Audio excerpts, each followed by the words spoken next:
Good evening, and if you're just tuning in, you are listening live to the Angel Rock. I am your host, Lorilei Potvin. You are listening on. Sorry, my brain's getting ahead of me here. You are listening live on United Public Radio Network, also known as UFO Paranormal Radio Network, brought to you outside of New Orleans, Louisiana. Give a huge shout out to Joe Montaldo, who started the network and also still owns it. He has some great content of his own. It was just my 3rd-year anniversary here in my home here with the Angel Rock. I was just saying to our wonderful guest, you're going to love him, that I did a show Monday through Friday in a previous network, but it never felt like home, and it sure feels like home here. So I want to remind people, if you are listening live and you want to watch the show, please come over to the UFO Paranormal Radio Facebook page as well as the YouTube channel. A lot of people watch on my Facebook profile. I can't see the comments here. I have no idea why on my phone, and I always go back afterwards. But if you want to participate in the discussion, I always try and involve the audience. So because without you guys, we wouldn't have a show.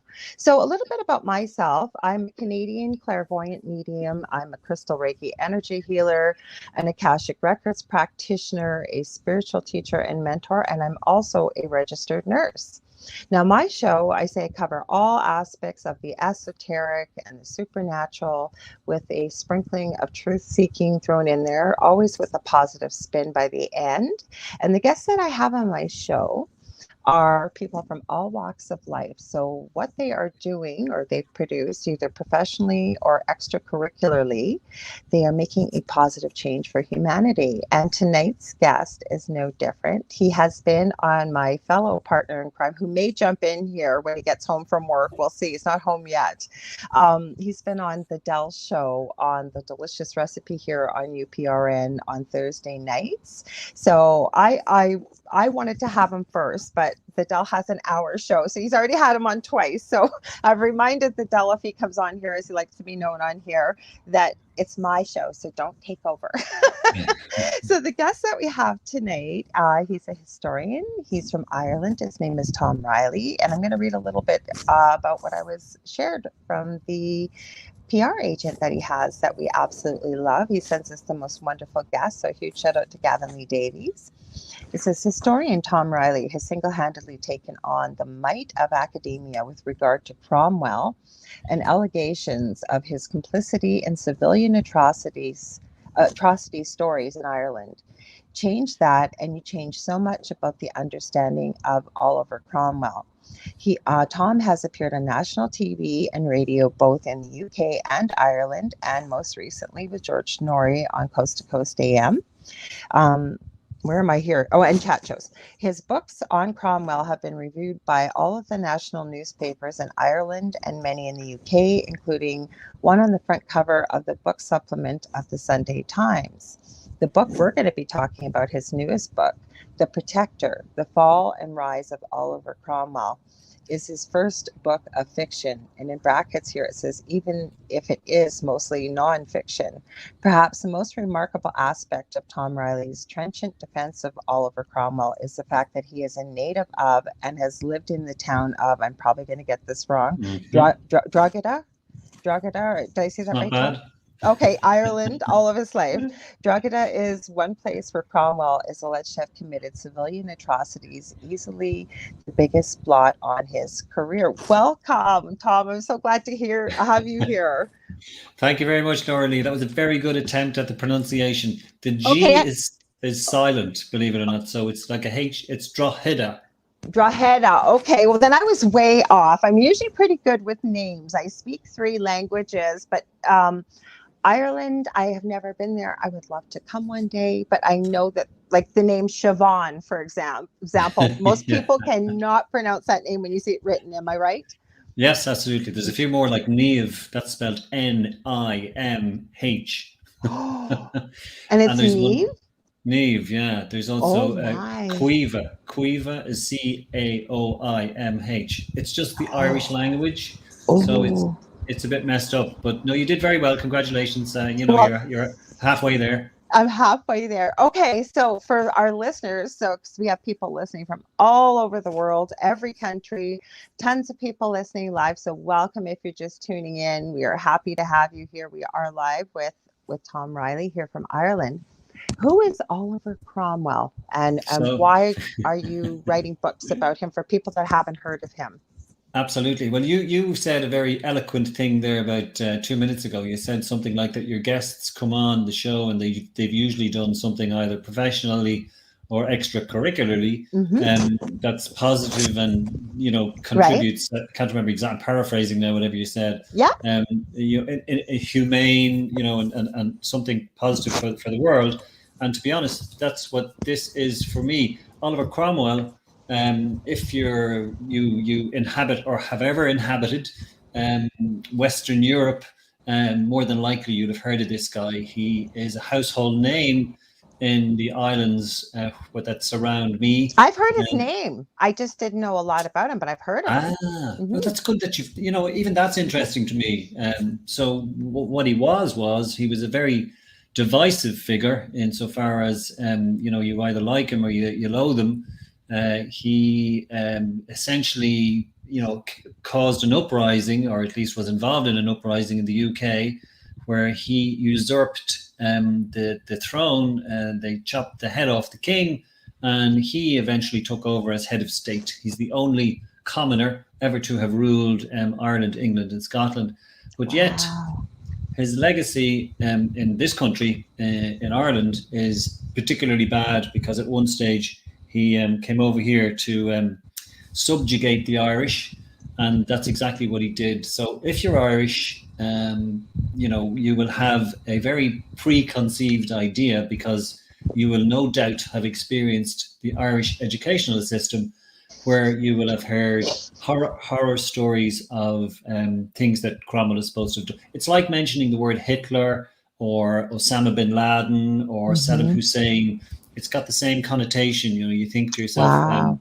this guy was an animal, but he wasn't, and that's what I am setting out to do. As you said there, I'm trying to correct a historical miscarriage of justice. Well, I think that's so important, Tom, because I think we talked after when you were on Dell's show one time, Mm, or it might even have been, no, I think it was after. But it's almost like history keeps repeating itself, doesn't it? Because regardless of what or who the topic is, regardless, it seems, of where you live in so-called modern times, modern education system, history has been completely erased. It has been changed to a narrative that mm. doesn't support the facts. And that's what it sounds like with Oliver Cromwell. Like, why did they decide to, I can't even say discredit, because I know a bit of this story. I'm trying not to give it away with what they did with his Yeah. head, and but Yes, yes, but I know. why? Yeah. Yeah. So, well, again, like as you say, I think you're alluding to the fact that the victors always write history. I So love he that. ended Yeah. up, yeah, he ended up being a loser, and that has a different kind of a meaning these days. But he lost in the end. Now he after his death, certain things happened, and the king was returned, and the royalists came back to the UK. So they basically steamrolled completely over the regime that had gone previously, and they wanted to erase all trace of it in history, and that's essentially how it all started, and how he became a monster in this particular country. And I'm talking to you from Drogheda. I've never, as we say, left the parish. I've been here all my life, and I've Okay. never. Yeah, it's just one of those things. I'm a home bird, so Well, you I've know. never left Thunder Bay. Like, I've traveled. I live in northwestern Ontario. Now, Dell was born in Toronto. I think, no, he was born here. He lived in Toronto many times. He's been all around the world, but he's moved. But no, I've lived here my whole life, so I hear you. Hmm. Okay, I was just interested in your hesitation there because you weren't sure where Adele was actually born, but that's interesting. Well, the reason, no, I was trying to remember, because there's quite a story about, because I'm a nurse as well, and Yeah. hurt my back, so I can't go back to work. But Okay. The story of Dell's birth, I'm surprised he hasn't told it on a show, maybe he has, is Mm. his mother was in nursing school at the time, and his father was in Toronto working as an electrician. When she went into labor, she was at school. So there were 25 nurses at the birth of Dell. And I was trying to think, where did this happen? Oh, that's right. It was here in Thunder Oh Bay. my And God. yes. So I said, you're quite famous being all newborn and welcome to the world with all these nurses.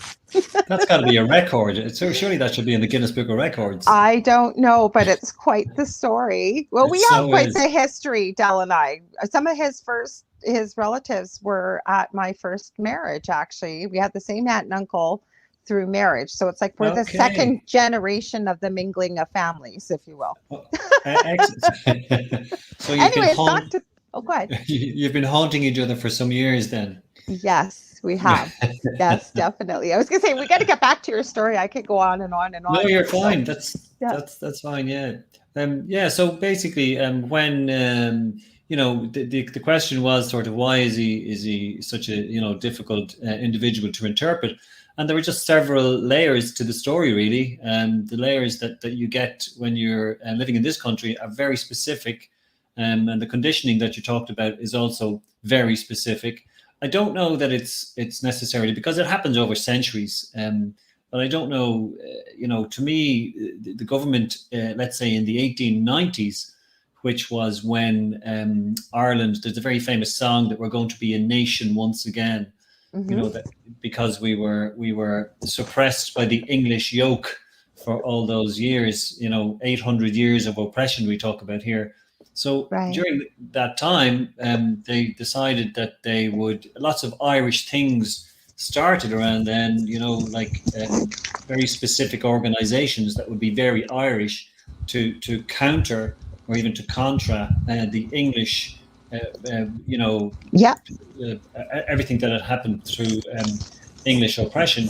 So at that stage, then they decided to go looking for a scapegoat, and they just delved deep into the 17th century, and they found this guy called Oliver Cromwell who came over, and it was the first time Ireland had ever been completely taken over by England. They had made attempts previous to that, but it was the first time anyway when he left that Ireland was totally submissive to England, and that's why he's a perfect monster.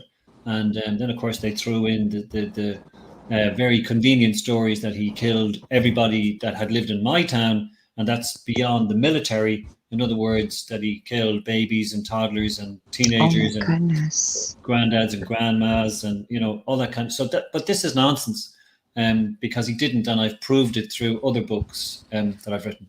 I was writing because lots of times when something comes up, I make notes. But you know what I was wondering, and I'd love to hear your thoughts. Do you think that they villainized him to this day, sort of to keep the people thinking what a monster he was versus getting any ideas of him being the first commoner to, lead the people and defeat the king, right? We don't want, because when you were talking about that, I was thinking maybe Oliver Cromwell's ghost could come back here and give a few people in charge over in Canada a kick in the butt. But you think about it, right? Because Yeah. if you villainize them, people aren't going to get any ideas about doing what he did back in his time because it was monumental. Would that be also a reason, do you think? Well, I have to say, I think it would even be, yes, I think that's very insightful. And I think that maybe a lot of that has its source in the 17th century, because I think that was the exact, the raison d'etre. That's what they actually did at that time. They decided to blacken his name, not just to, kind of dispose of the republic that they had generated, but also to make sure that nobody would do the same thing again, because this is what's Exactly. going to happen, and even the regicides themselves. So a regicide is somebody who kills a king, and Oh, there I've never were, heard that before. Okay. I'm going to it's write an that down. interesting, yeah, it's a good name. But there were several of them who signed his death warrant. So they were all hunted down, again, when they lost, let's say, the game of politics, and they were all either hung, drawn, and quartered, or imprisoned, or some of them committed suicide. In fact, there's a very interesting story of two or three guys who made it to the New World, which is across the Atlantic to America. I can't remember, was it North America, Canada? I can't remember, but I think they're running around from the king's men in the 17th century, trying to on the run, trying to get away from them, and they're eventually found. So it's a big deal, and yes, this would have been to dissuade others from any sort of notions that they might have. But there are different levels here, Lorilei, because when you consider the country that I live in and the country that's beside us, it's very convenient for us to be the victim of all these 100 years of oppression, and these days we're trying to not so much ignore history, but put history in its place and understand that the economic, religious, military, social situation back then was completely different to anything that's current.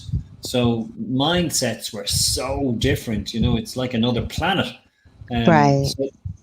But the tradition does die very hard, and Irish people don't have to dig very deep for animosity when it comes to our UK neighbours, unfortunately. And that's the kind of thing that I don't really like, and I think that we should be all embracing and forgive the past and move on to a positive future. That kind of stuff, Well, yes, I hear you, but the only thing growing up that I really heard about as a child over in Ireland is it the PLO? The No, the IRA, I think you mean. Thank you.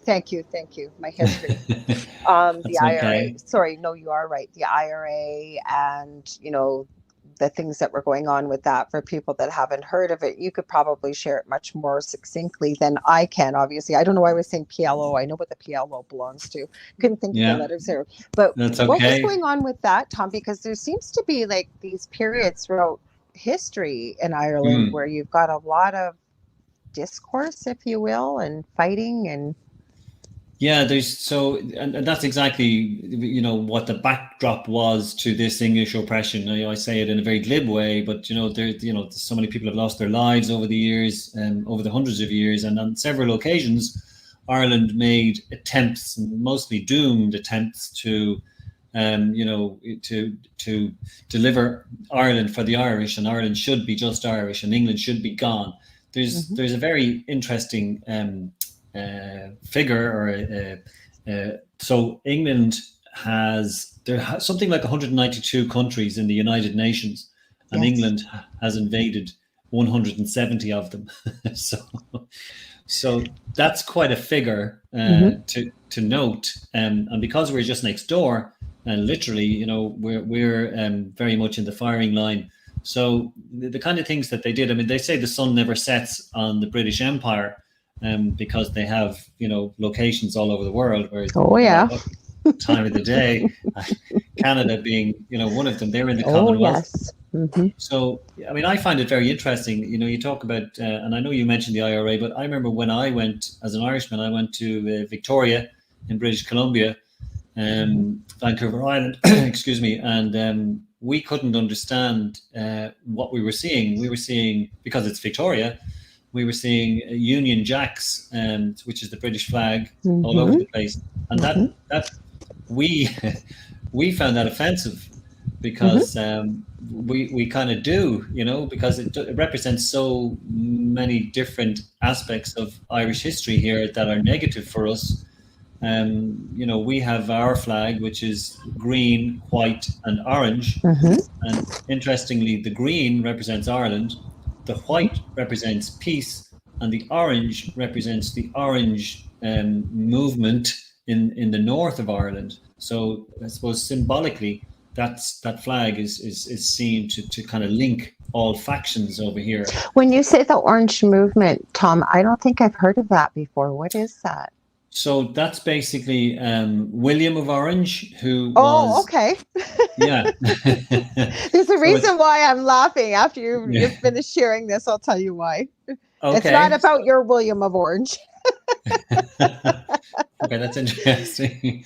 So he was a king, at least he became king after a battle which actually took place very close to Drogheda. as well. And so it's William of Orange, which is in France, but he was a Dutchman, so it's all very complicated. But the Orange movement would represent Protestantism in the north of Ireland. Isn't that interesting? Yeah, absolutely. And this came actually not long after Cromwell. That happened in 1690, which is about so that's 40 years after Cromwell was here. And you know that was when Ireland eventually did become a republic, or at least make an agreement with England. There was a treaty that was signed in 1922. The 6 counties that were exempted from that treaty where, you know, unfortunately, a lot of people saw that as a stepping stone, but it became a very divisive area. So Protestants and Catholics. Because that's what I always hear about from but again, I'm across the pond, but we've always heard about Catholicism and, you know, this large Catholic, like the areas of Ireland with Catholicism versus Protestantism. Protestantism, yeah. It's okay. That'll be the drink. I haven't. I'm drinking Kool-Aid, I swear. Well, it's not Kool-Aid, but it's no alcohol. So again, it's quite complicated, but the whole you know, notion was that, you know, when I was growing up, the Catholics equals good, Protestants equals bad. And I'm sure if you were brought up because I was brought up Catholic. I was. Yes. Yeah. Okay. If you're brought up a Protestant, and the whole thing, you know, is crazy because both sects are Christian. So, you know, that's like, I really just find that very difficult to deal with. But however, it did, and it wasn't always the case that, you know, religion was the divide, because Orangism in the north. It still is, but more so, one of the things that bothers me, sorry, I know we're going down this road, but I find it very interesting. Let's go there. Let's go wherever we need to go, because I got lots to add to that conversation. Okay. I'm still interested why you laughed when I said William of Orange. Okay, before you start, Dell's home now. Okay, the reason why I was laughing, because I knew Dell's grandparents, like before we were together. And his grandfather was quite the character, and he was a boxer. He was all kinds of things, but he had black hair, and as he got older, it would get silver and white, and he would dye it. And I guess he had a dyeing accident, and it was bright orange. So everybody in the family was calling him William of Orange. That's why I was laughing. It wasn't a big story, but it was funny. But there's a history lesson in there, because there was a William of Orange. Yes, that's why I laughed when you said it. I thought they had made the name up. I'd never heard of. And then it seemed familiar, so I probably have heard it. You know, it just seemed, it didn't sound odd, is what I'm saying, but I didn't know what was behind it. So I'm glad. Can I tell you, I am just so proud that I have actually introduced you to the real William of Orange, and not the guy who dyed his hair in an accident. Well, accidental dyeing. I think it was supposed to be black, and it turned out orange. He just misread the bottle. I don't know what's going on. I don't know what he did, but oh my goodness. Yes, that's another one of Dell's stories from his childhood with William of Orange. Yes. But just to get back to the you know, the situation. So when you mentioned the IRA. And so the IRA that's an acronym for the Irish Republican Army, which kind of, you know, is what it says on the tin. That's an army that would be fighting for Ireland's freedom. And the problem is that there was an old IRA which had a very noble cause, and that fought in wars about 100 years ago now, and they're all being sort of the centenaries of a lot of activity that happened about 100 years ago coming up now. So in 1922, the treaty was signed, and this is 2022. But there was a new breed of IRA that came out of the 1970s, and that was a very different animal. That was an organization who committed atrocities. Yes, that's what I was familiar with. Yes. Yeah, and you know, but equally on the loyalist side, there would have been other terrorist organizations who would have committed atrocities too. So it was a kind of a tit for tat thing going on for most of the time that I was growing up. But thankfully, that's gone. The Good Friday Agreement was signed by all stakeholders in 1999, I think. So it's about 30 years old now, and that's effectively like the armed terrorists lay down their arms, and there is no Okay. acrimony to that level. But having said that, there are still, which just it amuses. I don't know if the word is even amuses, but they hold on to traditions in the north of Ireland that to me is extremely overzealous, and traditions should be held on to. I completely get that, but they're kind of fanatical about them up there. Mm-hmm. And my opinion, and however controversial it is that they really need to get with the contemporary world, because they'll be left behind in some sort of bitter, divisive state, because the two sides are still very separate and it's still determined by religion. And I have some, by the way, Lorilei, I have some boxes we need to tick tonight. I think religion is one of them. Good. I want to talk about that. Yeah, sure. We probably won't talk about the book at all, or Cromwell, because in 2 hours' time we'd be just going, what the heck happened there? You know what, though? But people know that about my show. I'm seeing it says some destinations won't get comments. I hope everybody's hearing this. I'm going to remind everybody, if you're watching or listening, you're listening to the Angel Rock Live with my fantastic guest, Tom Reilly. If you want to watch the show, come on over to UFO Paranormal Radio, the YouTube channel. It's also, I think it's streaming to my YouTube channel. It's also on the UFO Paranormal Radio Facebook page. If you are on my Facebook page or profile, I don't get to see the comments till after. So, because we'd love to hear if you've got some questions, some comments. I like to involve the audience, make you part of the discussion. Sorry about that little sidestep there, but I want to remind people to come on over. I love it. Nothing wrong with that. About religion, though, and I was raised Roman Catholic. I was forced to go to Catholic school. I was. Did you say you were forced to go? Yes. Okay, that's in retrospect, I presume, is it? No. While I was going, back, I had no use for it. I did not want to go to it. I was forced to go to church every Sunday, every Catholic holiday, and I don't say that with remorse or anger or anything like that. To me, it was a waste of time for me, because I felt I really didn't get anything out of it. And do I believe in God? Yes. And I respect other people's beliefs. But even with the paranormal situation we were through in the last 11 years, I've seen some comments below our TV episode like, well, the problem is you people don't get right with Jesus. You're living together and you're not married, or these southern accents. You can hear them when they're saying this. I'm not saying people from the South say that. It's just there was one comment in particular that I knew where it came from, and it was like, seriously. So to me, we had a lot of people stating, well, your problem is you don't have a belief in God. Okay. And to me, with religion, and I have said this for years, and if some people need it, it's not my job to judge, but religion is a man-made created entity. I really believe that. Love to hear your thoughts. Oh, my head is currently bursting. Oh, wow. Yeah. So many things, almost every second word there. I was thinking of say this, but I just, didn't want to interrupt. You can interrupt it. Go ahead. Well, just I've been so just the whole Catholic thing. You see, again, it's interesting to hear you say that about your upbringing, because I suspect that it wasn't, pervasive in your society like it is in mine. In other words, every household, with some exceptions, obviously, but. Generally, I think it was something in the 60s when I was growing up, and I know I don't look that old.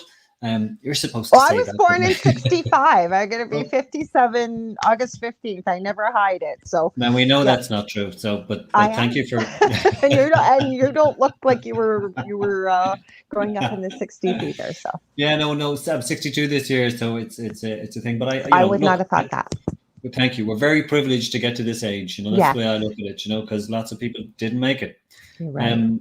So it was completely pervasive in my youth, and our lives were punctuated by the Catholic faith and all of the holidays or the holy days, and the first communion and the confirmation.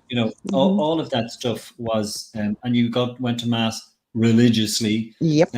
You know, and not only did we have God in the church, but we had him at home, we had him at school, you know, the Catholic God. So we, you know, so it's very much ingrained in your psyche here. Yes. And it's, if you try to get out, which I have done, out of the it's not even an organization, whatever it is, it's very difficult. Dogma, I call it doctrine and dogma. Absolutely. Yeah. It's very difficult to unravel all of the things that have been raveled, if that's a word. It takes a lot of work. It does, because it's ingrained when you're very young, and we're like a sponge at that age. So we take in things we don't even realize that we've accepted as true and believe. You know, that becomes our beliefs.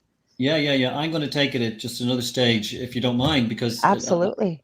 I'm going to say that I believe it's a form of child abuse, because I do believe that that's you know, a very significant aspect, and it's still obviously the same today, because impressionable children are being taught stuff that are, in my opinion, that is completely erroneous. It doesn't really stand up. And they will, you know, not them all, but an awful lot of people will have a lot of conflicts as they, you know, start to question, and those conflicts may lead to some sort of enlightenment, but more often than not, it just leads to complacency. And to me, this is so significant in your life. You need to get this aspect of your life right, before you can understand the world around you. So, but people sometimes, I hope you don't mind me using this expression, but they can't be arsed, which is an expression we use over here, which means they can't be bothered. Yeah. You know, and absolutely, about everything, going on. We're too busy.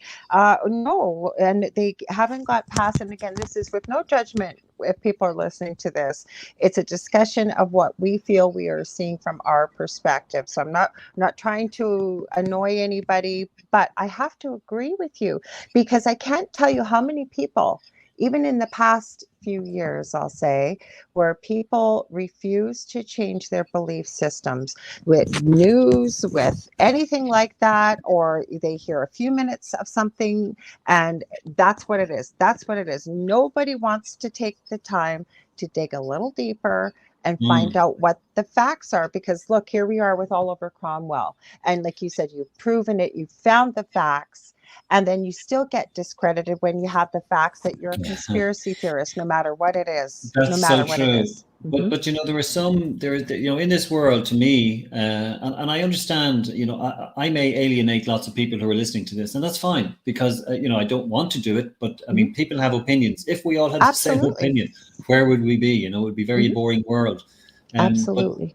But, so when you talk about, when anybody talks about, you bring it up, the Catholic faith. So, you know, in my, you know, innocence back then, I thought this was such a, you know, incredibly, you know, the religion, the organized religion that was Catholic faith, you know, had a wonderful history of positivity and all of the good things that it did throughout the world. You know, and I've just come in here, it's sort of at 5 or 6, and I've just come into what an amazingly positive, you know, organized religion, faith. And then, you know, when you start to just lift up the layers, and I'm just home. I can hear him. Yeah. He's home. We're getting into religion. Oh, okay. Yes. So we didn't get into that. No. Okay. You gotta change. Okay, go ahead, Tom. You go change, Del. That's fine. You go change, Del. He said. That's fine. He stinks. I can smell him from here. Is this the butcher? Was he around meat today? He's always around meat. That's what he does. He doesn't stink, though. I'll tell you that. Okay. You see, you only see the best.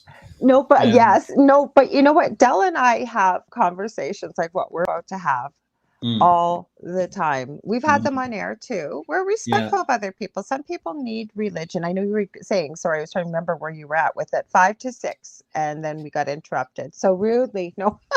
The guy has to come home. It's fine. Yes, he does. No, I think, like, I'm just going to segue Oliver Cromwell back into this too, because just to give you an instance, like, so, you know, early on, because I like my beliefs to have a reasonably decent evidential platform That's where I am. You know, and whether it can't, to me, be categoric one way or the other. And I'll just, you know, go on a little diversion at the moment, because, you know, what I like to say generally about the normal or the paranormal or whatever way you perceive the world, nobody in the history of the world has ever proven one way or the other that such a thing is absolutely the case. And I mean, I'm talking about something, that's my opinion. I believe, yes, people have gone very close and there's lots of evidence and there's, you know, and again, for one way or the other. But like, for instance, God, you know, nobody has ever proven, in my opinion, that God exists. Yes, you can believe he exists, but nobody has ever proven that he exists. So my mind is open on that one. I like, it's open on a lot of things. And that's a very But you know controversial. what you said, the operative word here, okay, Mm, and I like that, is my mind is open. And I mm, was just thinking that because, you know, things that I believe when I started this journey, how many years ago, you know, really, I think it's truth seeking, no matter what it is.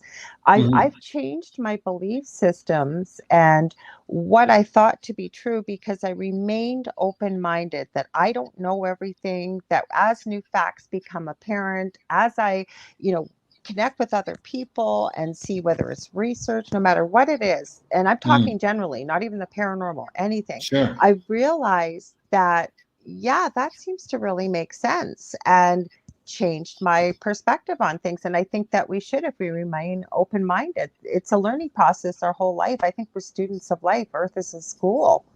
Very, what a wonderful expression. I totally agree. And if you know, like, facts can't really, if you know, if they can't really be argued against, opinions can be changed, and that's what you just explained.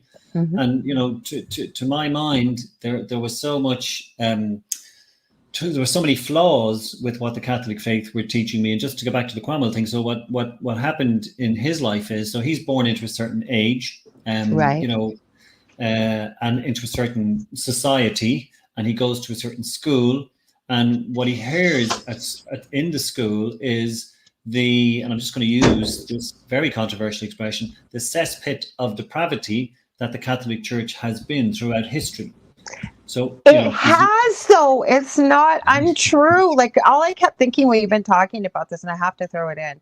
And again, I'm not, some people really need religion. There's nothing wrong with that. But I think people are in for beyond a rude awakening when they really find out exactly what is going on. Like you said, the cesspit of, I forget what the depravity. depravity. Depravity. Yeah. I think you're being kind, because when you start to dig, Yeah. holy cow. And there's a pun. People. Holy cow is right. Yeah. I Yes. would use a very stronger, I would use a stronger word. That would be a Yeah. better pun. Yes. But it's, and that's, so picture this guy. And again, this all kind of nicely wraps up what we're saying. So it's Cromwell and religion. So he's sitting in this school room, and the teacher is telling him about popes throughout history who enlisted, you know, people to go down to, so on crusades to impose Christianity, Catholicism on those who were the great unwashed. And if they didn't conform, they just killed them. That's the way it was. You had the Spanish Inquisitions, you had the Crusades, you had what happened to the Cathars in France, where they burned men, women, and children alive, where they roasted them, where they just, you know, hung, drew, and quartered them. So this is over centuries, and several popes would have done this. And this is the Catholic faith that I was, you know, born into. And you know, it suddenly, when I discovered all these things, I thought, what am I doing? You know, this doesn't. Why would I associate myself with an organization like this? Okay, That's how I feel. Yeah, it's different now, but how different is it? Look at the last 30 years. Look at, you know, since the 80s, when all these scandals have come out, and the sexual abuse and so on. That the first time I heard about an Irish priest or bishop who was involved, and that's when it just went for me, because I thought, oh my God, you know, again, there's a pun, but this is the guy who is, you know, pontificating from the pulpit, you know, telling us how to live our lives, and he's molesting children, or he's got children of his own. And I this was didn't just, know that. I did not. I don't know how I didn't know this through one of our discussions off air. mm, Because we have the craziest discussions, Del and I, and he said, "Well, you do know why orphanages were created in the beginning, right?" And I said, "Well, because children that don't have parents." He goes, "No, they needed a place to house the children of the nuns that have been born mm, out of these relationships with priests." And yeah, there's again, if you're not going to allow men to marry, that priests. okay, or you've taken Men can your marry Lorilei, by the way, just so you know. I meant with the church. I meant with the church. So if you're not allowing priests to get married and Yeah. you take that vow, Mm. that's fine. But then, like you said, they're standing up at a pulpit telling people basically, do what I tell you, not Yeah, what I not do. what I do. Yeah, Mhm, exactly. And that's the irony, and that really bothered me. But the other mhm. thing that I can point to very easily and very clearly is that we have names over here. We talk about the Irish language, and this is how I know these things because there's a name.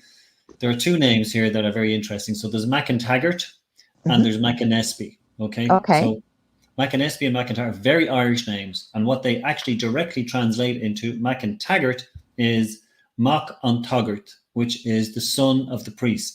McInnesby is Oh. Mac an Aspig, and that's the son of the bishop. So what I'm saying there is that Oh. years ago, hundreds of years ago, before these man-made rules came in to say that priests couldn't marry, and I don't know Because when they men came in. can. I know some who actually have. Exactly. Me too. Yeah, yeah. I'm a big advocate of marriage, by the way, so I'm not going to knock marriage. It's a Oh, terrific I don't knock institution. marriage either. To me, Absolutely. love is love, and my Yeah. eldest son is part of the LGBTQ community, and Yes, his I'm life aware. partner, no Yeah. problem at all. I think love is love. Mhm, Yeah, absolutely. No, yeah, I could completely agree. mhm. But those, those, those, I don't know. It's just such a when you go back and think of the fact that priests could have children back in the day, bishops could have had children. This was legitimately, if you know what I mean, back, that whatever you took from that story. So they actually used to be able to have children. They used to be able to marry, and then suddenly some different regime comes along and says, "Oh, do you know what we'll do? They'll just be dedicated totally to God, and they won't have any distractions with women, and let's just have that from here on in." And now suddenly they've got this, and as far as I'm concerned, priests in Ireland, they're down to a trickle in terms of ordination right now in Here too. 2022. Here too. Yeah, I would believe it. Yeah, and the future isn't really very bright because a lot of the priests who inhabit or run parishes are getting very old. So the new generation are not coming through. New churches will not be built in this country. That says an awful lot. Maybe in 100 years or 200 years time, it will have said an Mhm. awful lot more. But even in this country, people are a lot less religious than they were. I think there's something like it's either 10 or 15%, and that's a high percentage of people who have no religion here. Mhm. So they would be atheists effectively or agnostics. Mhm. Um, so and to me, that's the trend because people are no longer sort of willing, and here comes, it's always going to be controversial when I open my mouth, to accept the fairy stories that they were taught, Mhm.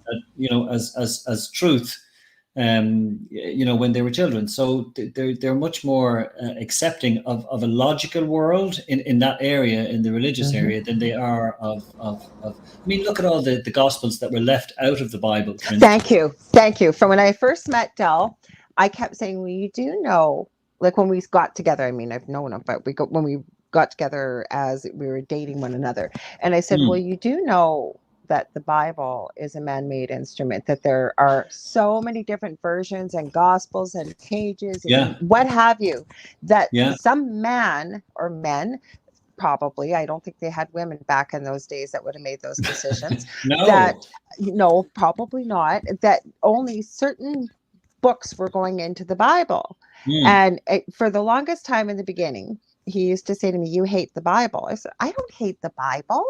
I said, mm, "There's a lot of wisdom, but what people don't realize back in the day too, when you start to dig into it, and Dell does know the Bible better than I do, mm, is that I think there's a lot of parables. I think there's a lot of coded language that's in there that they weren't quite able to say that they wanted. Plus, I believe there's a lot of information, a lot of truth that was left out of there.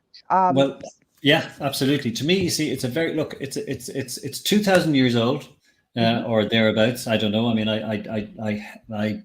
I have difficulty with the fact that our morals were handed down to us by a super natural being on a mountain to an old man on tablets. If you know what I mean. Mhm. I've got a lot of trouble with that. I've got a lot of trouble with a lot of things. Mhm. But a lot of it is symbolic. I get that. You want me to But join this? Hang on one sec, Tom. Yeah, sure. but pop in downstairs because I got my headphone. He asked, "Do you want me to join you?" I said, "Yes." He came in here earlier and I was listening to you, so he's going to pop in down below. As soon as he does, I'll let him in. Go ahead. That's Sorry. Let's. no. You know He'll what? join I don't. If in.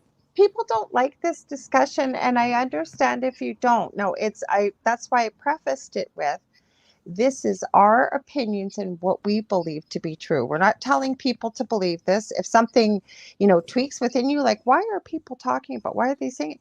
Take a look for yourself. We always tell you, do your own research, go down that trail, dig a little deeper and see what you find. I don't make arbitrary comments unless there's some Mm-hmm. sort of substance behind them, and this Yeah. is where I've gotten in life, because I am by nature a cynic or a skeptic or whatever, and this is what I mean by earlier. Mm-hmm. It's like some very clever man like Voltaire or somebody said once, it's very foolish to believe something with a lack of evidence. Now Mm-hmm. that's a whole other conversation, Mm-hmm. because there are levels on levels, and there's something that can. But like when it comes to the Bible, I don't believe that it's a book that has much relevance these days. I mean, even in when it was written, I think I'm guessing now, but I think it was something like 70 years after the events. The first Gospels came into being. No eyewitnesses, by the way. None of these people who wrote the Bible actually saw what actually happened. I Mm-hmm. think 70 AD was, or maybe it was 70 and anyway, it was maybe 100 AD, before the Bibles actually came to be written. So yes, they were written by men, and they were written by people who wanted to the world to adopt a particular message, and the Narrative. relevance. Yeah. Mm-hmm. Yeah, narrative. Yeah, the relevance of it today, and I know a lot of people will disagree, but unfortunately, the trend these days, certainly in this country and in a lot of countries in Europe, they will become post-Christian very soon. The UK is probably going to be the first post-Christian country in the world, I'd say. The Nordic countries, Scandinavia, they all, I don't know the percentages. I'm talking very generally here, but there's a very high percentage of the population in those countries who are now atheists. And I have to profess that that's where I am. Mm-hmm. I haven't, I've also written a book that's called "Hollow Be Thy Name," Mm-hmm. as opposed to hallowed. And I don't believe, because I haven't got the faith to be able to take that leap, and I don't believe that it's a logical way to think. Yeah, but that's okay. Like Mm. when I have conversations with different people, like I said, I believe in a higher power, as I call it. Do I Can I believe? press you? Can I press you, Lorilei, just on that? Absolutely, Would absolutely. you mind? Okay, because I'd like you to throw a shape or a form around that if you could. It's just is it going Okay. to be? Is it going to be? I beg your pardon. Just let me finish. Sorry. Oh, okay. Sorry. Okay. Now I'm going to interview you. No, Go it's ahead. just like, is that shape going to be oblique? Is it going to be, for instance, like why is God is so I presume we're not going to agree that God is an old man with a beard sitting on a cloud. Absolutely You not. know, okay. So is it a 25-year-old blonde? Is it a Nope. teenager? So Nope. how do you throw a shape around that being? Okay. So we're going to get into quite the discussion here then. And again, my belief, all I'm going to say is I have studied near-death experiences for 40 years professionally as well personally. I worked in palliative care. I am writing a book myself, actually 3 of them. Oh One of them wow. is collecting incredible, unexplainable experiences as nurses, some first responders that we see at the end of life before somebody passes. Mm. So, as I understand it, right now in this moment, we are all here for a reason. I believe in reincarnation. I believe we've had thousands of past lives. Mhm. I believe that is God. Is he somebody sitting on a fluffy cloud? I think we're Mhm. looking at that with human eyes. Okay. Mm. With interviewing many people and the research I've done, and again, just my perspective, I Mhm. believe that we are an everlasting energy, immortal energy that goes on forever and ever and ever. Right now, we're just having a human experience in this lifetime. So when we come here, and this is going to sound crazy to some people, maybe to yourself, we choose to come here. That, like, there, as I understand it, To be to souls on. earth. Yes, absolutely. Mhm. Because we come in here with spiritual amnesia. We come in here with amnesia of all of our previous lives, most of us. Um, we come in here in these dense, heavy, fragile, clumsy bodies. Um, Gifts that we used to have that we no longer use, but I believe we're capable of telepathy, telekinesis. I believe we are capable of so much more than we've ever been told or taught to believe. On top of that, we got higher mind 111. I agree with you. Well, thank you. But again, this is just my perspective, and I'm very interested in hearing yours as well, Tom. But with a little bit further with this discussion, I also believe we incarnate with certain people, and that it's almost like a play, if you will. One person Mm. described this, that you know what, you come here and you decide that whatever your higher self decides that it wants to learn, whatever lessons, like maybe you want to learn more about patience, you want to become better at patience in this lifetime. Well, guess Mhm. what, you're probably not going to get thrown into a Buddhist Zen monastery. Your Mm. life is going to carry on. You are going to have people pushing your buttons your whole life, and either you're going to get it or you don't. I think you got free will to do it. But when we pass, I believe we go back. I call it going back home. We go back home. It may sound strange. Do I have proof of this? And I know that's what you're asking for. No. I'm bursting here, but keep going. I know, I can see it. I can feel it.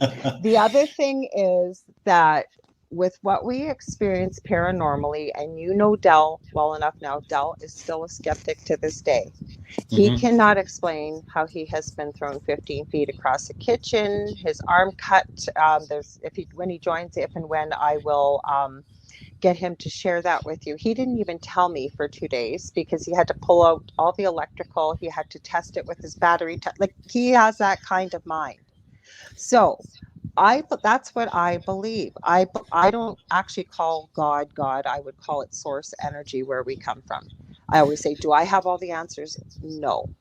I Mm. don't think none of us will have the answers until we do pass from this lifetime. Well, Just that's my you. belief system. Yeah, no, absolutely. And I totally agree. And what I would absolutely emphatically agree with you on is that we don't have the answers. And that's what I love about these conversations, Yeah. because, and as you keep warning, if anybody is listening to this and who is taking offense, we are proffering our opinions, and that's all. And we live and die by Yeah, them. but that's how we learn, like, from Yeah, one another, right? You hear what I have to say, I hear what you have to say, and say we came yeah. to a point where we didn't agree. We just agree to disagree. That's I, what we need. We need to have I, more discussions like this instead of being offended or I'm triggered or I yeah, can't yeah. talk about it. We need to talk. Go ahead. I know you got lots to add to this. No, that's a good word, because everybody's offended these days by so many things. I Hmm. mean, you've got the snowflakes who are offended by practically everything. So, Yes. but we're none of us are snowflakes here. Mm-mm. So what I heard, if you don't mind me saying, so Hmm. what I heard was I heard a lot of, and which is fine because that's the way, and you couldn't really explain it any other way. I heard a lot of, and I'm just going to throw the word in there, illogicality. Um, Absolutely. yeah, and that's because it's very difficult, and that's the cliche that I'll throw back at you. I also heard you just mentioned about near death experiences that Hmm. you say were unexplained. Now, somebody would say it wouldn't be me because I'm not an expert in by any manner of means in this. I'm just having a conversation. And somebody will explain those near death experiences to you from a physiological point of view, from a biological point of view. I can't do that but I would prefer that I've answer. heard it and I understand it, but I'm going to tell you something else. Okay, the first week I did my show, it's funny I brought it up. I never do from my previous network. Okay, I was mentoring a young gentleman. I used to work with a Facebook group quite a bit. I no longer do that here. And I have a friend, I don't know if you've heard of her, Heidi Hollis. She is the first person supposedly to have coined the phrase Hat Man or Shadow Man. She's actually over on Coast to Coast AM. She has her own show over there. Okay. She was on my show. I didn't really know her.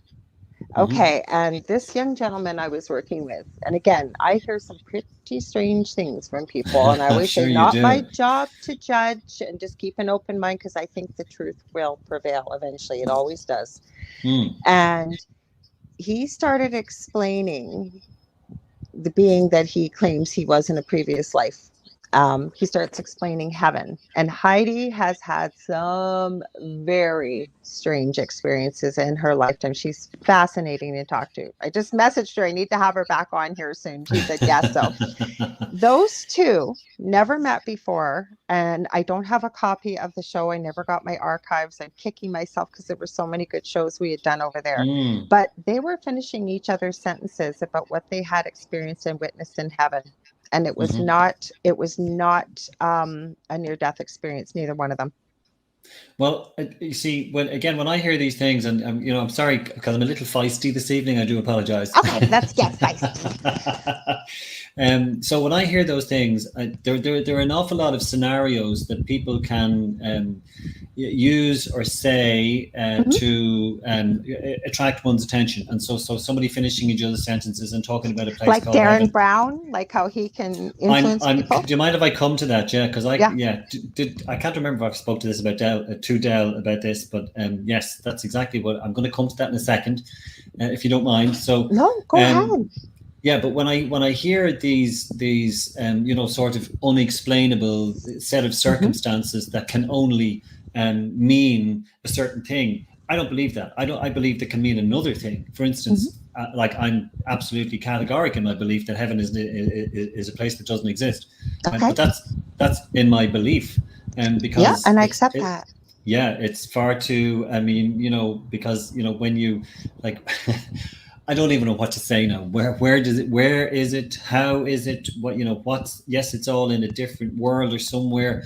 But anyway, so my, and I don't have an explanation as to why those people could finish each other's sentences and how they, but I would much prefer an explanation that was, wouldn't it be nice if we had all the answers? That's what I always say. Yeah. Like if they just told us, so we don't have to try and figure all. I hear what you're saying, because I do know about Darren Brown, because Del watches everything. I don't watch a lot of TV. I'm working on resin pieces and creating a second business here, but I hear a lot of it, and I can tell you that Del has used some of Darren Brown's techniques. Okay. In particular, really? I'm surprised he probably hasn't told it on air. We have a store here where they sell beer that is called The Beer Store. Oh, well, and I don't know if he'll want to tell the story on air or not. He didn't steal anything. He didn't take anything. He just tried one of Darren Brown's techniques. For those listening, if you don't know who he is, look him up, because if you work in the field that I do, it'll probably blow your mind about some of the things he can get people to do. All I will tell you is Del used a trick. Darren Brown had been at the racetrack with this gentleman, and they were cashing in on a ticket, and he banged on the wall and he told her how much the ticket was worth, and she gave him the money. Now, Del didn't get money back, but he just banged on it and mentioned this is what he wanted, and that's what he got. And the people behind him are going, how did you do that? I do that.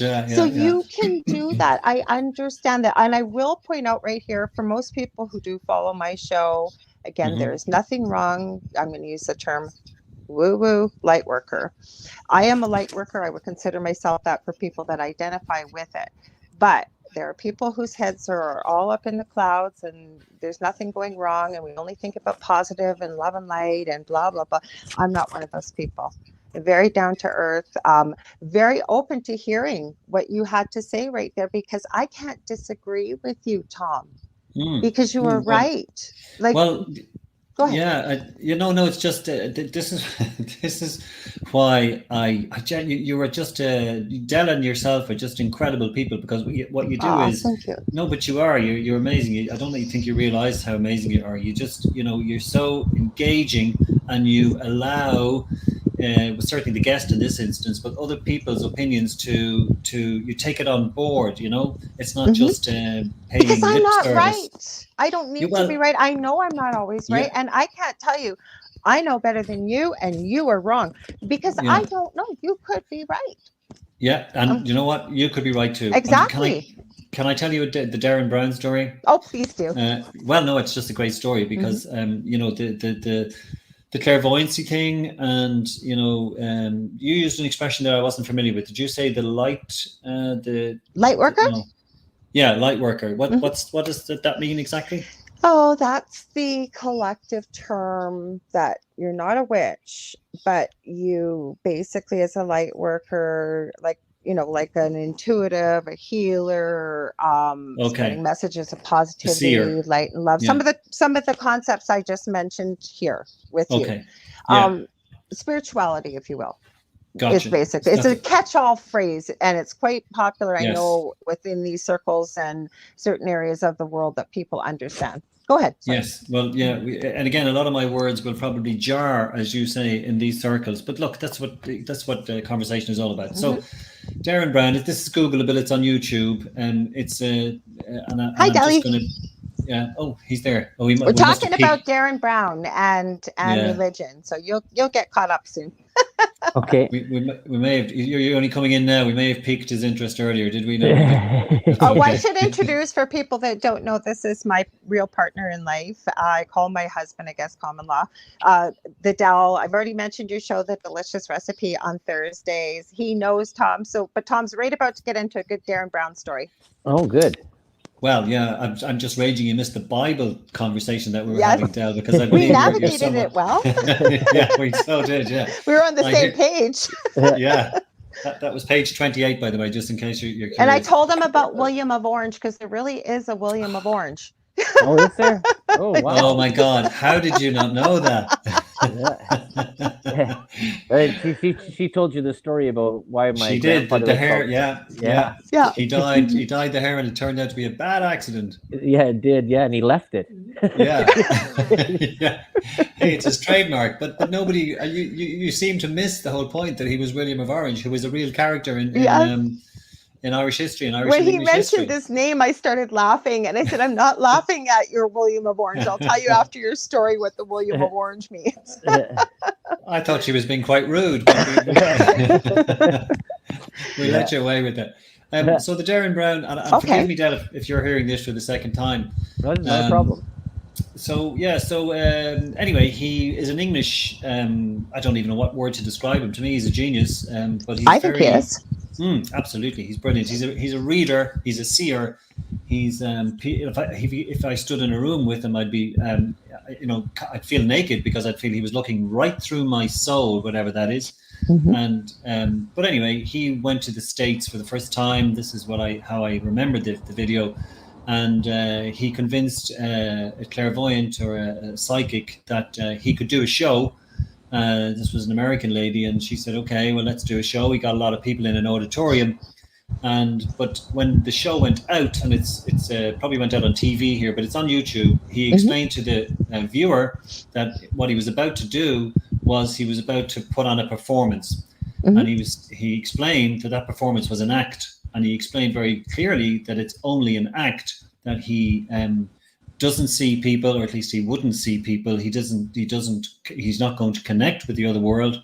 If the other world exists, he explained that he's going to, at the end of it, he's going to tell the people who were his subjects that this was the case. And we were all kind of intrigued, going, how's he going to do this? And is it going to work? Is it going to fail?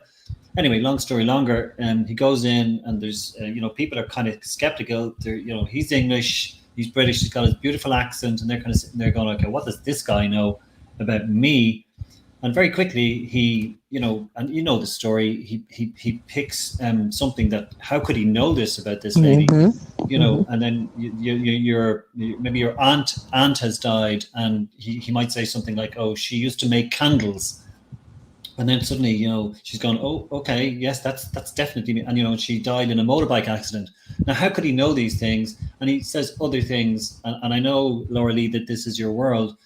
But anyway, I've seen this video, by the way, and even I was astounded by it. But Del has studied Darren Brown very extensively, so I have seen a lot of the videos that he does, and my appreciation for the genius of Darren Brown, and I will give him that, is he also shares a lot of his secrets.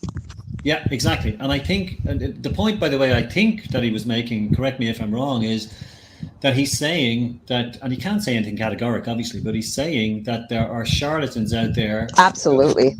One of whom he wasn't, because he explained to the people, and they agreed to that the show would be aired.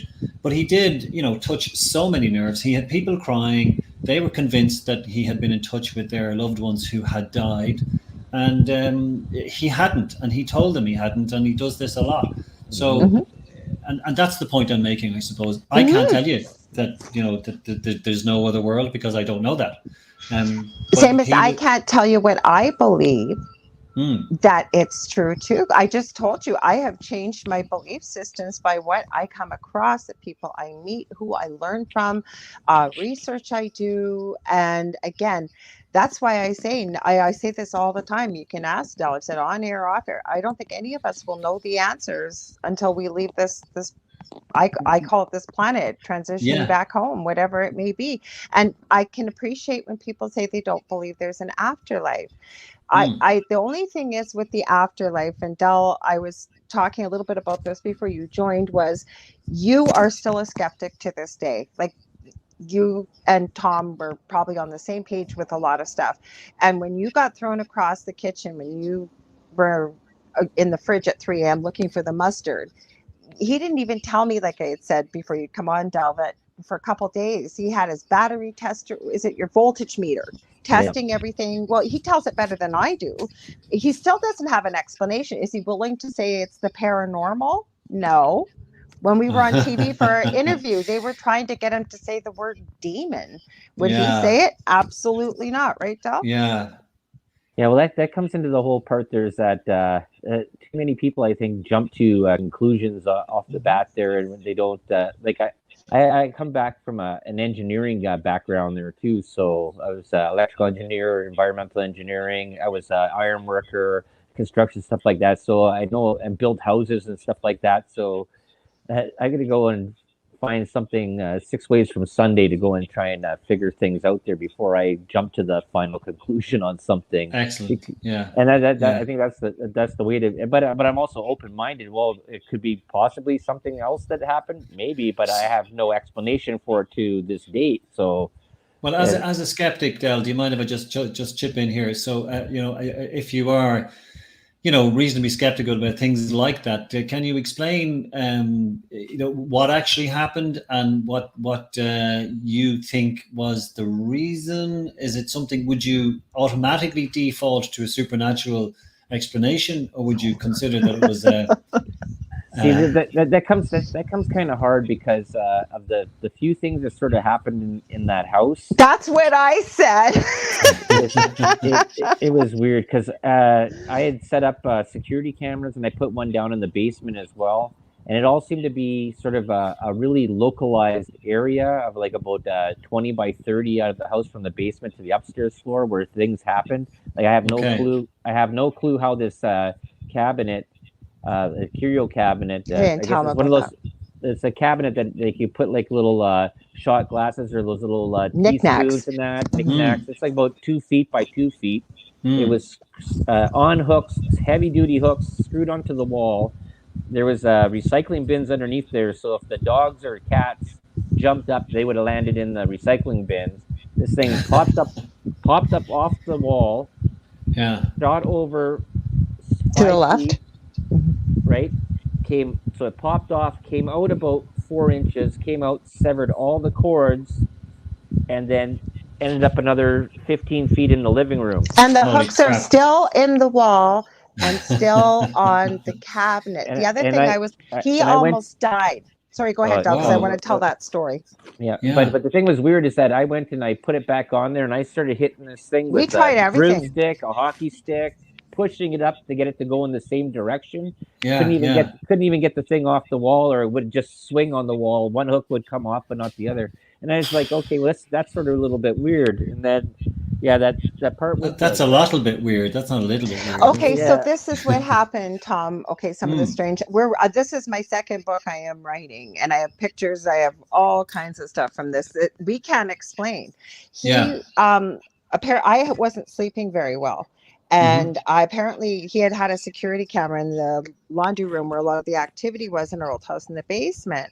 And apparently I was sitting on a chair and I was standing up and I was talking and laughing and pointing at something. I don't even remember this. All I remember is he came in the room. This is the middle of the night. And he said he was very angry with me and he was speaking very harshly to me. And it takes a lot to get really angry. I was like, I just felt so angry. Don't you talk to me that way. And he's going, come on, Laura, come on. You got to get out of here. Took me out of the room. I'm fine. And I'm going, what the hell just happened? I'm laying in bed next to him. Yeah. And all of a sudden it's like he's seizuring. He was already asleep. And I'm shaking him and saying, Del. And I swear to God to you, Tom, you've met Del a few times. It was his voice. And he said, I'm okay. I'm all right. And I knew there was no way in hell. And I've got a bad back and our bed used to be against the wall. I leaped over there, picked him up, and I am shaking and shaking and shaking him. I swear to God to you, Tom, this black stuff started coming out of him. And then you could pick up the story because he woke up, but he said something felt like it was breaking your ribs. Yeah, that was it. Yeah, it just felt like what was this black stuff? Oh yeah. Just I started coughing up all this black mucus and it stuff looked like that. Goo. Out of your mouth. Out of my nose. It was coming out of my nose, out of my mouth, and it felt like somebody was crushing my chest. I was like, well, I don't know what it is. I smoke, and I'm like, but I've never coughed up. Okay, I even considered that being a nurse. Like, okay, right. Again, are we saying that? Yeah. But I'm telling you, a lot of strange stuff went on in that house. A lot of people besides ourselves experienced strange stuff.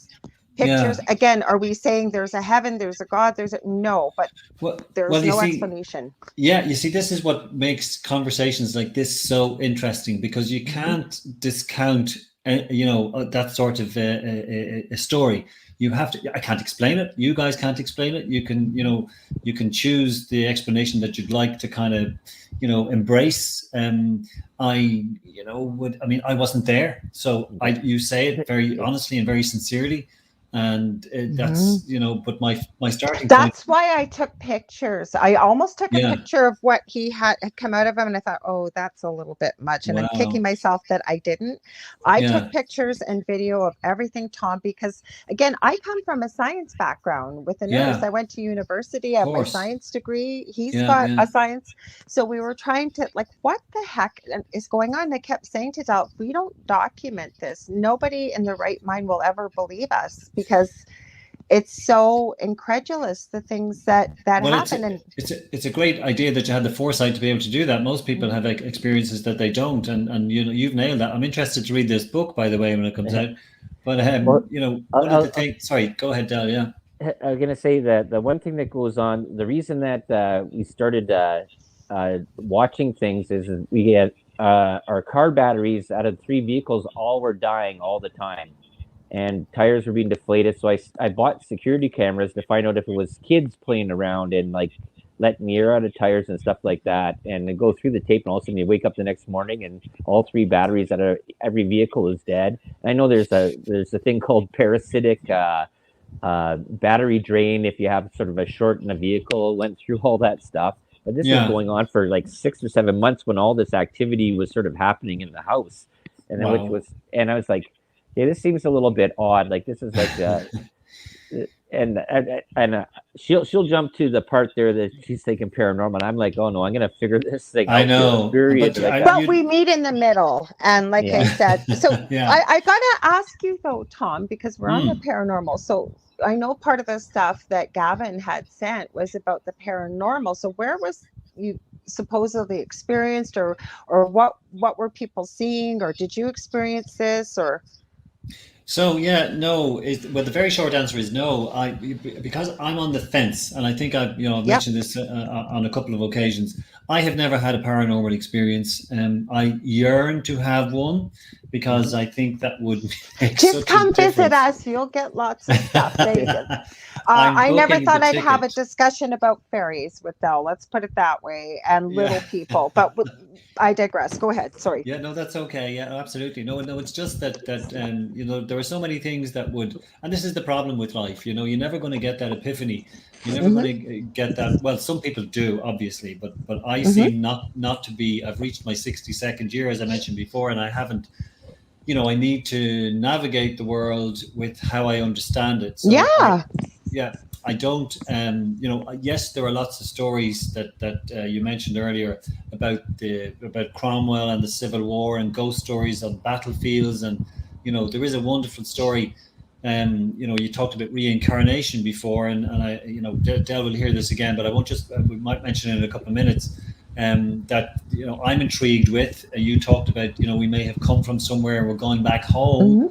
When this is finished, in my belief system, I believe that we haven't come from anywhere. That the Darwinian explanation is perfectly acceptable to me. That science can explain everything that happened. I just love the whole.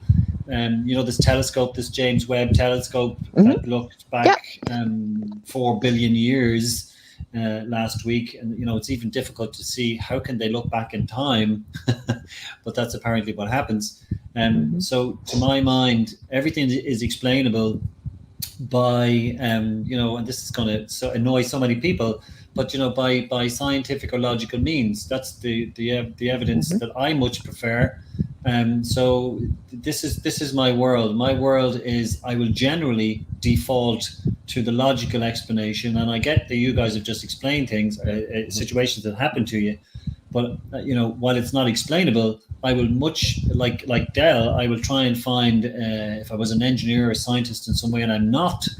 And this is the problem with the world. You see, we're not all that clever. We're not. That's the world that we live in, that we're all given certain levels of intelligence where we can't. We have to accept certain things because you're not clever enough to work out what's really going on. I don't think that you're not clever enough. I think what it is that maybe it's not. Del and I talk about this often. It's not in your bubble, if you will. There's so much going on in the world, right? That we experience certain things that are close and near to us, and then we see things on the outside that, like you said, you can't explain it. So I'm going to default to logic, because I think that that's human nature. We have we've got to go somewhere with it. Yeah, but to my mind and to my experience, Lorilei, it's human nature to default to the supernatural a lot quicker than it is to the scientific. With TV, I think because of TV, before That's TV, correct. It wasn't. People would think they were losing their mind. And although it's a night, by the way, we were never looking for the paranormal.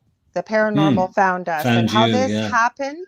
Yeah. And it started with a dream 16 years ago that is so real, Tom, that I feel like I had it 10 minutes ago. And I will tell you, something appeared to me that told me it was demonic. I can tell you what it was wearing, what it looked like, what color hair, what color eyes, the whole bit. It tried to get me to follow it. And I've had people even say, well, maybe that was your subconscious and, your religious dogma that you learned as a child. Maybe. I can't say no. It seemed very real, but it very gave real me its to name, you, gave me its name, gave me its animal form. And of course, I did not agree to follow it. I can't say on air what I told it to do, but it was not nice.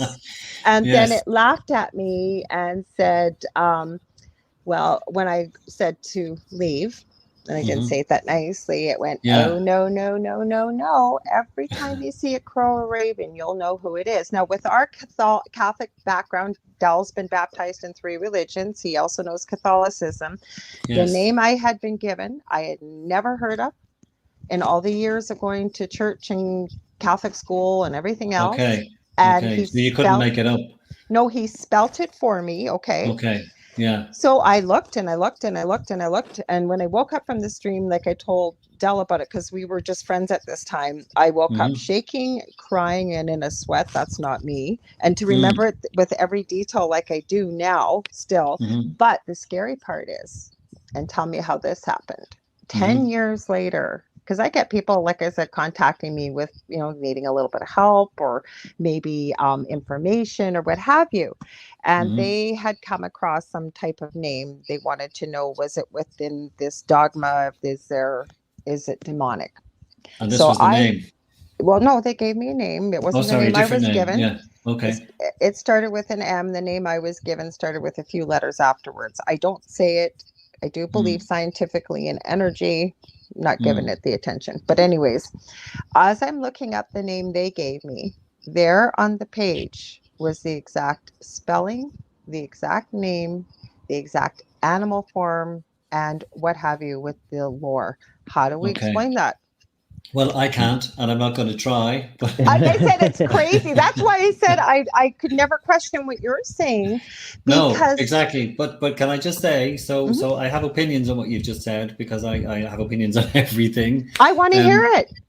So, again, it's a situation that doesn't, easily bring forth an explanation, because again, you're exceptionally sincere in what you say, and you experience this in your opinion, and I don't know how to deal with that on a. Plus, you weren't in my dream, right, Tom? Well, maybe tonight, Lorilei.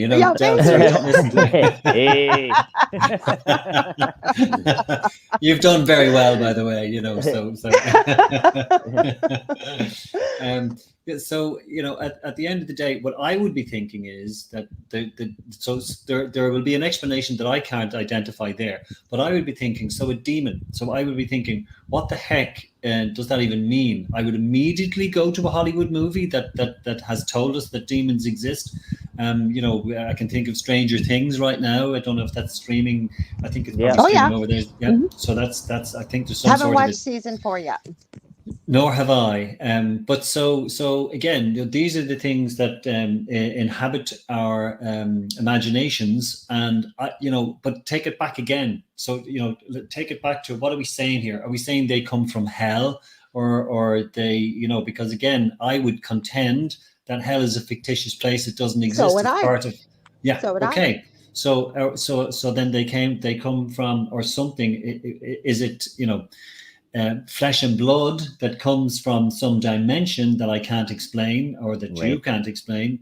Yeah. So what are we saying here? What is the source of that particular? Yes, I understand you had an experience, but what's the source of, what the heck is a demon? I don't for a second believe. This guy looked like a man. Like a man. Yeah, but that's the part is, though, is that that's your interpretation of your reality, that what you've seen there, right? So that's the thing where it comes difference. I understand what Tom's saying there is that we can't understand your experience because we're not seeing it through your experience. And I agree with Tom. I agree with him. I agree with everything. Well, we're not questioning. I'm not questioning, Lorilei, for a second, that you had that experience. I suppose. And again, it's like death. And you mentioned a very interesting word. And if you don't mind, we'll hone in on that now, because so, and I've said this, and Dale will hear this for the second time. So when you're talking about consciousness when one dies, and all of the process of death, and the decomposition, and what happens to the body, and so on. And to my mind, because I've thought about this, and I've looked at it, and I've read it, and all of those things happen. I've experienced it. Okay, that's very. Can we come back to that? Did you just say that you've experienced death, or other people's deaths? Other people's deaths, from before birth practically to over 100 years of age. Okay. A lot. No, I haven't. I think I had a near-death experience as a toddler. I don't speak to my parents. So, but as I understand it, I do believe I have had one as about almost 3-year-old. Well, that's wonderful, and it's brilliant to be able to harness that, and because it's obviously shaped you in some way at such an early age.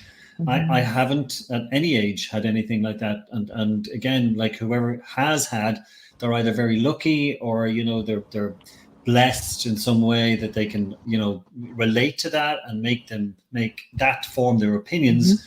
I unfortunately I'm working in that bubble where I've got more questions, so many more questions than answers. So but when you talk about energy, that's what I think is the key to this paranormal afterlife, and if you want to throw in demons as well, because as far as I'm concerned, the human species exists on Earth. And then we spoke before about other planets and other potential life forms and other potential galaxies and universes and parallel dimensions. But when it comes to energy in this world or in this Earth, that's the key to me to where something can be explained, because I believe what I believe in, and I think it's a fact, is that energy actually doesn't dissipate. I'm writing that right down, the law of physics. I know Del wants to say something when you're finished, and I'll write that down. Sure. It's just, I think we have enough energy, and this has nothing to do with consciousness or the human physical system. We have enough energy to light a bulb that's something like 20 or 30 watts, energy, which is very separate. So where does that go when you die? That's a rhetorical question. I just wrote that question down. Where do we go then? Because law of physics, then I'll stop Del because I know you got a big thing to say there. Law of physics, okay, energy can neither be created nor destroyed. It can only be transferred from one place to another. Correct. So first of all, where did the energy come in from, and where does it go when we leave? Go ahead, Del. Yeah. I just wanted to go back to this one part there. When it comes into suggestion, and that was when I came in there, you guys were talking about Darren Brown. And the thing that I liked about him the most was that he explained everything and how he set it up, and that was good. And he did this one thing where he went to the racetrack. I started to tell it about the beer store. I didn't want to say too much. No, but Del will tell it much better. I didn't know if you wanted people to know. And what he did was that he went into the racetrack and he goes and gets a ticket there for the race. And he goes to the counter and he lost the race. His ticket's a loser. And he smacks the table right in front of the girl. He goes, "That's the winner." And she pays him out $114. And once you pay it, I guess, even if there's an error, they can't change it. Yeah. And you did the same thing. And he did this 3 times. He donated the money to charity afterwards anyways. But the thing was, is that then he explained is that he had already pre-suggested this girl for 6 months. He'd already found her out, and he was given suggestions. So this is a part that this is a question. This is a thought that's going through my mind here too. With a lot of media and television stuff like that, because Eric Bernays did this too, as well as about power suggestion and telling a lie and stuff like that. If you put this in power suggestion in there, that could cause you to start thinking something different than what it is. I agree. And you got to figure right now. I had a picture I used to post up there before. It was 1918 New York, and it was just electrical lines all over the place. There's telephone lines going everywhere and power to everything, and it was just a sea of wires all over. Now today, there is no lines anymore. They're underground, but there's so much Wi-Fi energy and 5G, 3G, 4G. You don't see the wires anymore, but it's just bombarded with electrical energy that's going through there, because you're not seeing it. You don't know. It's like, with the high tension electrical lines, people were getting sick from those things. There was the amount of energy that were going out. So you got to figure what's going off there in a town, and especially these mass cities with all this, I guess you could invisible energy, invisible energy that's going on there. And they've done tests on this. I've looked in this and about how they can go and manipulate energy. You ever hear about the brown note? The brown note is something that they've been trying out in the UK and also in the States. It's a very low frequency that they put these speakers there. They use it in the military too as well, and they pump this low deep of vibration energy, and it causes people to release their bowels, right? So it's I wasn't called, expecting that. Yeah, it's yeah, for crowd dispersion. yeah, Okay. just to get them to run away, right? Just nobody wants to go and Crap crap their their Yeah. pants out in front of everybody else. You want to go and run away, right?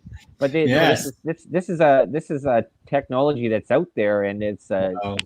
yeah, it's amazing how I think Tesla was on this whole thing there with when he was talking about 3, 6, and 9, and then he said with energy modulation, fluctuation, frequency, that there was so much more that can be sort of done with this stuff. That's the whole, but that's where he basically came up with AC current though, and but there's other things. There was that if you look back in the past, a lot of stuff with churches and that is with the hymns and the way the spires were and the way that the church Yeah. chapels inside were to Okay. resonate to Yeah. cause a vibration Yeah. and to cause a feeling. And that's why certain songs are done in certain ways. Yeah, like they that's why they always said like the devil's note in the blues, right? That dropped the quarter note, and it sort of was a dissonant to it, right? That was away from the angelic note to the dissonant note. And there's a lot. Like I play guitar, I play piano, It's and stuff like complicated. that. Yeah. So Yeah.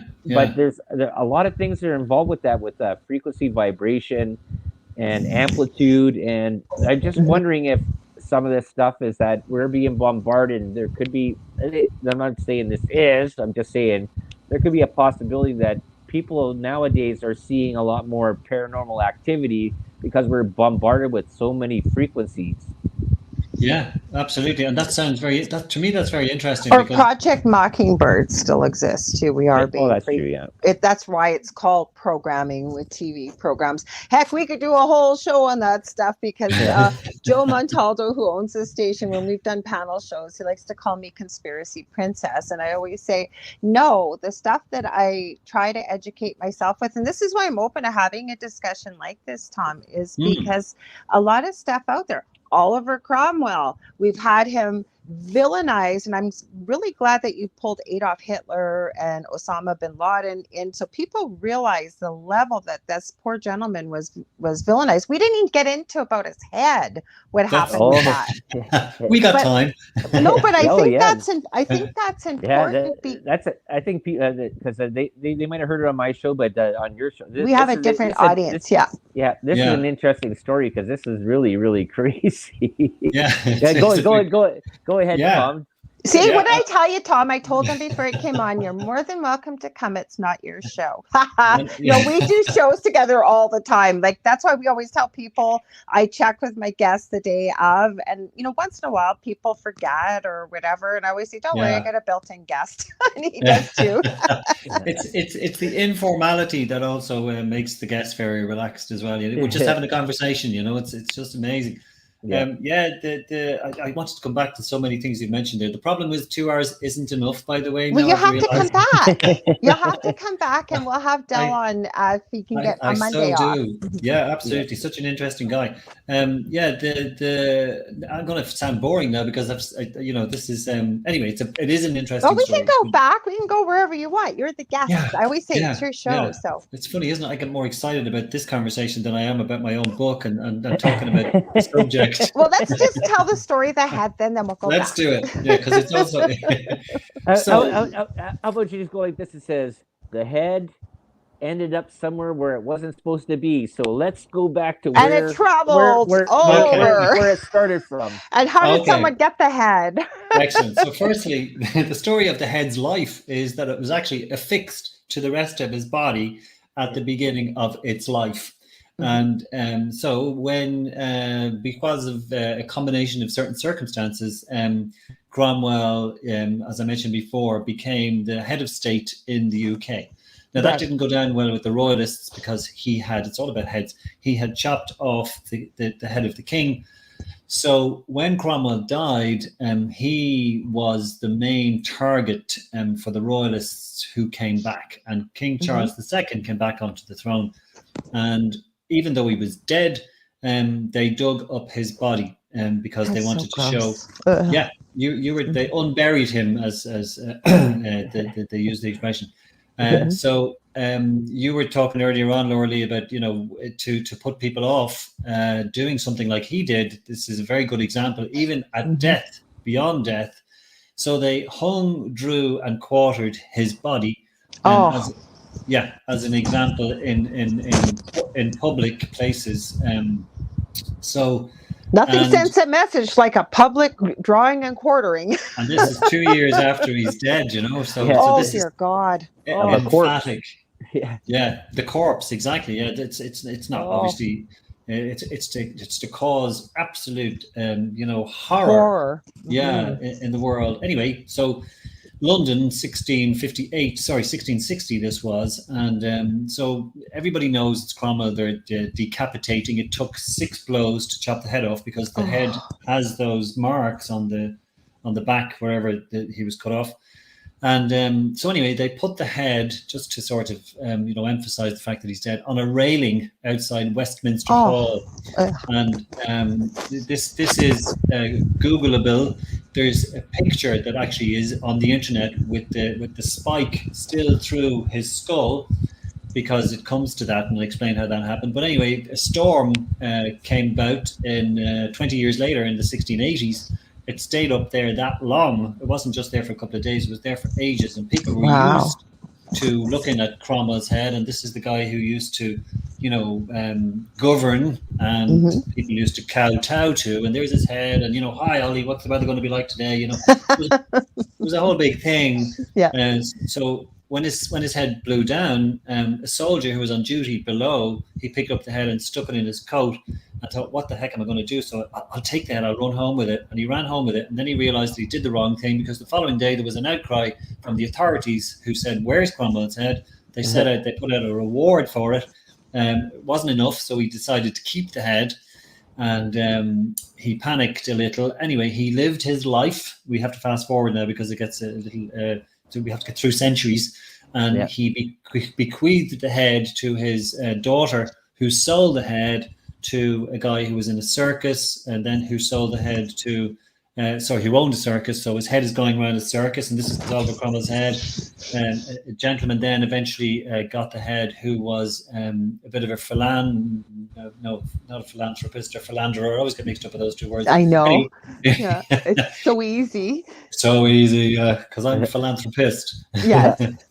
And anyway, he used to display the head at dinner parties, where the head would be handed around, and maybe people would pick off a bit of the nose or a bit of the ear. Oh dear God! Yeah, I've got a bit of Oliver Cromwell's head. This is mad. So it came right up through the centuries to the 1930s. I have to say, it gives a real thing to picking one's nose or somebody. Sorry, I had to throw that in there. It's not just a bogey; it's actually part of the nose. Yeah. So the Wilkinson family, there are books written on Oliver Cromwell's head, by the way. This is absolutely the case. Go on Amazon, find them. It's a very long story. I'm trying to condense it for you guys. And the Wilkinson family decided in the 1930s that they'd get tests done on the head just to make sure that it was his. And it was, because they were warped. He used to have warts. He had one here and one in his eye socket. And there were marks on the skull, which kind of pinpointed where the warts were. Wow. The portraits that had been done of him, scientifically were measured nose to eyes to mouth to chin, all that kind of stuff, whatever the technology, the science was at the time. Anyway, so they decided, okay, we've got Cromwell's head, what will we do with it? It took them 30 years to make a decision. And eventually in 1960, that's 1960, they decided to bury the head in the college that he attended, which was Sidney Sussex College in Cambridge. Now, the dean of the college was the only one who knows where the head is actually buried, and he passes the secret down to other deans. The current dean is the only one who knows where if he has a heart attack, we're all in trouble. That's what I was thinking. If someone died suddenly, like, what do you do? Have it in like a time capsule hidden somewhere so people could find it? I think he's not allowed. He's not allowed to die suddenly, because his head would be taken off too. I don't know what's going on. They must have a plan B. They must. I'm coming to the kicker, because I haven't got there yet. But in March 1960, Oliver Cromwell's head was finally buried in his college. Lorilei, I was born in March 1960. So the reincarnation insinuations come from there, and I can't. Are you coming to Canada? Take care of a few problems for us if you're reincarnated. I bring my trusty sword. Yes, bring your trusty sword. Yeah. But it's a thing, you know. Sorry, Lel. I said we have somebody here that you can take care of. Yeah, I already asked that earlier. Is he Trudeau? Yeah. We can't mention names. It rhymes with Trudeau. Okay. But anyway, so yeah, the whole reincarnation thing that, you know, some people kind of, you know, suggest is a real thing, may well be. And I've had experiences in my life which makes me often look at the world through 17th century eyes. And if I was that way inclined, I would say I am Oliver Cromwell reincarnated. I don't believe I am at all. I'm not saying that. Or maybe you're somebody that was very closely associated, because I'm almost wondering, so when did they bury his head in 1960? In March? In March, and I was born in the same month, you know? So there's the thing, like, I mean, that's what I'm saying. So people who have been reincarnated, there's a way you can find out. There's a way you can find out. Okay, is this DNA? No. No. Okay. You got to be open-minded. Well, you know I am. Okay. No, I can't do it. I have somebody actually from the UK. He was excellent. He was a professor, I believe, of psychology and stuff. He does deep hypnosis. I believe it's in the omega or theta levels. Oh my God, I'm so in. He does past life regressions. I know two people that do that. Chris Lee, who is the husband, a very good friend of mine, who is from the UK. But they're Canadian. Or Steve, I'll have to look Steve up and I'll try and send him your YouTube channel. He was an excellent guest. Actually, he was one of Gavin's authors too. Okay. And he does that. And I really liked what he did and how he explained what he did. Well, and he could specifically regress you, unless you weren't meant to know what you would see. But you're not put in a trance, and you know, you see those people up on the stage with stage hypnotists and stuff. I know. Did you just say, Lorilei, unless I was, if I'm not meant to know, what, that's an interesting statement that you just made there. I don't know. Okay. Well, what I mean by that is, yes, and I'm not an expert in this field. I'm not being disingenuous, by the way. No, I know curious. You're not. Yeah. And other people probably wonder what that means. So maybe with your higher self, your subconscious, if you will, because we have a subconscious, for whatever reason, because that's where they go with that hypnosis and into past lives. So I don't know. If you're not meant to know, so does that mean you're a bad subject? No, this is where I have the sort of the anti part of that when he does, when somebody says this, and this is why we bounce things off with each other, is that when somebody says if you're not meant to know, that sort of just raises the hairs on my head, going, okay, are we doing a Darren Brown thing here? Well, we didn't but if you're open to trying it, like I said, if you were willing to try it and see what happens, and again, that to me, you see that. Yeah, no, go ahead, you got nothing to lose, and absolutely, Well, can I tell you, right off the bat, I would embrace that with open arms. I would really love that to happen, because I'd love to see what would happen. And the natural cop out, if you know what I mean, if it wasn't meant to happen. You know, that sort of explains why. Do you know what I mean? Why it doesn't work? It doesn't, as far as I know. That's not a usual occurrence. Okay, like I said, I've had it done myself. Because my Chris Lee, who I've had on, when you have him on a podcast, he'll ask you, "Are you open to trying a session, just so you know what it feels like to experience it and explain." You know, what you went through yourself objectively, or even subjectively, if you want, so that he's not sitting there just trying to tell people what it is. We're having a conversation, and I've experienced it, and I was open to it. I wanted to try it. Well, this is one thing that I always find really interesting when anybody does these things about past life regressions. Okay, nobody ends up coming up that they were a pig farmer in Iowa, or that's not true. Or they were they were a shepherd out in Russia with llamas and stuff or whatever they had out there. I don't know what you're It watching, but depending says on everybody was watch. like, oh, I was like the royal guard to Princess Cleopatra. Diana. I was Princess Diana. Do you remember you had a Princess Diana case? Yeah. Yeah, like there was a guy, I think was it in France or something? I don't think I'd heard that. Yeah. Yeah, as far as I know. But yeah, look, I understand that there are obscure, stories that people. But to my mind, if I embrace, I don't believe I can be hypnotized. That's the problem. I'd be going into this going, look, I really want it to happen, and whenever it goes off, I want that switch to go off, and I go on, that it works. But I just don't know that I would be a good subject. But again, I would absolutely embrace. There's so many things I need to say. Can I introduce, if you don't mind, change the subject slightly and introduce James Randi? Please do. Yeah. Yeah. So James Randi, is that a name you guys are familiar with? That's exactly. I was just going to say that because you were saying about the amazing Randy. I was going to talk about the man they call Ravine, and it's all about suggestion. But that's not James Randi. Ravine. Well, no, James Randi was American. The Ravine was the Canadian one. Same thing. They're stage hypnotists. They're very, very famous. They went all over North America and the world. Yeah. Yes. But I want to hear what he has to say about James Randi. So it's just that, like, he, the story. I don't know if I have to go through it or not, but he was. But there's people listening who may not know who James Randi is. Okay, that's perfect. Yeah. So James Randi was, let's call him. He was magician is the wrong word to use, but he was a circus performer, illusionist, and an escape artist that got into dealing with pulling out people that were saying that they were psychics and paranormal stuff there. And he did a whole show on that, and he got $1 million.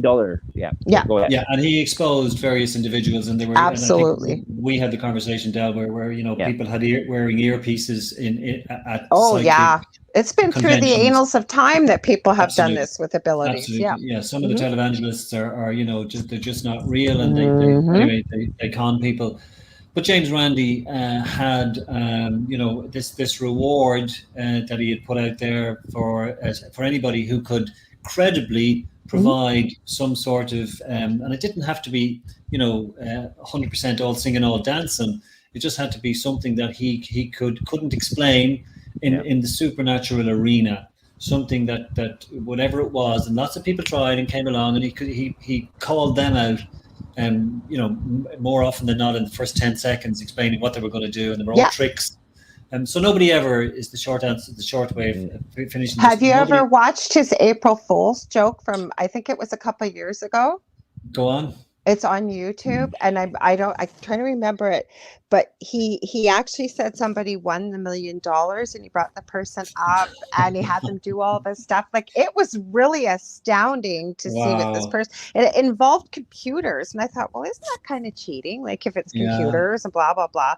And at the end, he said, "April Fools." Well, the part that was really interesting out of that amazing Randy is that the other magician Banachek, and when Banachek was very young, he had these two magicians go in, and they went to Boston. I think it was the MIT, because the government wanted to go into this whole thing about paranormal stuff, about them bending spoons. So they had James Randi as the person that's writing all these rules and that. And then these two guys that were his apprentices that the university and the government didn't know were his apprentices, went in there, and they went in and they would sneak in the middle of the night, and they'd bend and break the spoons and do all this stuff there. And it's great. I have a problem with spoon bending. It's a really interesting documentary, because he explains this whole thing, and he explains about the $1 million challenge. And then it goes into his life about how he was duped by his boyfriend and stuff like that, who was somebody else. That was really interesting. I have a problem with spoon bending, because I had something else in my mind that spoon bending was going on, like literally focusing and watching the spoon bend. And, I forget who was talking about it. I thought, well, I got to see what they're talking about. And when I looked at what these people were doing, I'm going, really? Really? like how do I know you didn't just have another spoon down there and grab it, because you could go but to me, that's not spoon bending. Yeah, I don't. Uri Geller, I presume you're familiar with Uri Yeah. Geller. Oh, yeah. Yes, That was yeah. the big fight there between the two I of was them there. thinking Yeah. of him. I couldn't remember his Yeah, name. Yuri he's the Geller. guy. Yeah. Yeah, he's over at this neck of the woods. Mhm. And I'm just watching the time, so there's a couple of things I need to get in, if that's okay. Let's go for it. You have to come, but please come back again, Tom. Well, can I hope so. I thank you. You're so good to invite me back. But there's one, if we do come back, and can I suggest a topic that may take up some time? It's nothing to do with Cromwell. No It's worries. basically very little to do with paranormal activity, but it is in this arena. And maybe you've heard of it, maybe you haven't. We can talk about whatever you like. Like, as you Okay. can see, Del and I can talk about all kinds of things. So, and you're the guest, so you choose the topic. But please, let's slip in what you want to talk about. Get in here for the last few minutes. I think so. So this next program could be a series of programs if we do this, because it's something that I got so interested in. I got obsessed by.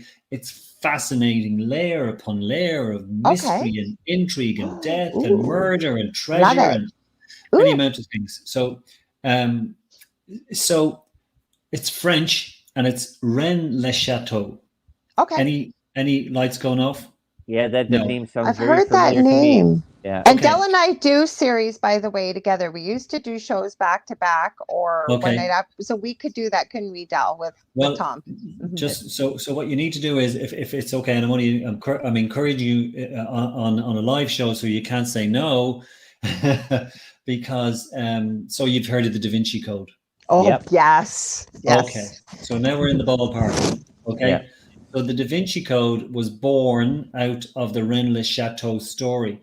I did not know that. Yeah, absolutely. It's all to do, and I've been to Rennes-le-Château on many occasions, and it's all to do with, and I'm just going to succinctly, again, watching the clock, explain that it's, and people I'm sure out there have heard of this. So there's a priest who comes to an impoverished village in France. He's got no money. The village has no money.